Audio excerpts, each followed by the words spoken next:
The Taliban militants took over the Afghan capital, Kabul, on Sunday and declared that the war in Afghanistan is over. They entered the presidential palace after President Ashraf Ghani fled the country, saying he wanted to prevent a, quote, flood of bloodshed. The fall of the capital came weeks after the militant group ramped up its fight against the government forces across the country, sweeping through the nation and seizing its provincial capitals at a rapid pace.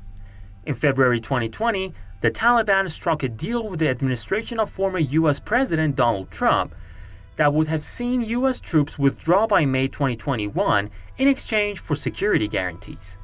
After taking office, Biden said he would uphold the agreement, but set the deadline for a complete combat troops pullout from Afghanistan on September 11th this year. Some U.S. politicians have described the U.S. pullout as hasty, expressing concern that the developments would facilitate attacks against the interests of Washington and its allies. My guess would be that the Taliban, having been able to take over, are not going to want to do things that would bring the U.S. and its NATO partners back in. I think that much greater likelihood is that that organizations similar to the Taliban will be given great impetus by this. However, many observers are pointing to the colossal failure of the West in the 20-year-long war in Afghanistan.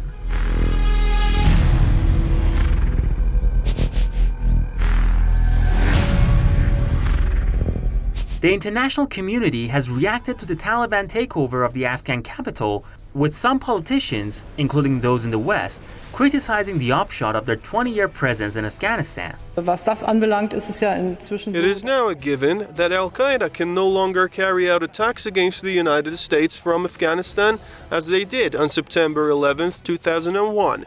But everything that has followed has not been as successful and has not been achieved in the way we had planned.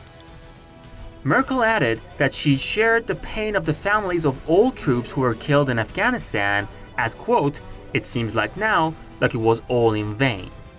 She noted that the rapid return of the Taliban to power was particularly dramatic and terrible.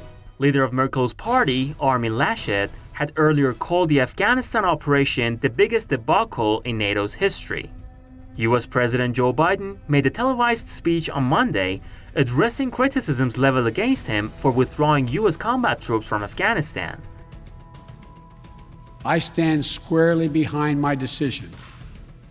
After 20 years, I've learned the hard way that there was never a good time to withdraw U.S. forces. The U.S. president blamed the Taliban's takeover on Afghan political leaders who fled the country, while the army surrendered to the militant group without a fight. And of course, the credibility of the United States is in danger, is threatened, I think, by the fact that this has been such a disastrous war, and it has exposed the fact that the United States carries on wars like this with no respect whatsoever for the people of Afghanistan. I think that from Washington's point of view, the people of Afghanistan have been dispensable. And I think that more threatens the credibility in the eyes of people who are concerned about humanity than anything else. The fact that the Taliban managed to capture Kabul while the U.S. combat troops were still present in the country shows that all the lives lost and all the funds spent during the 20-year war were for nothing.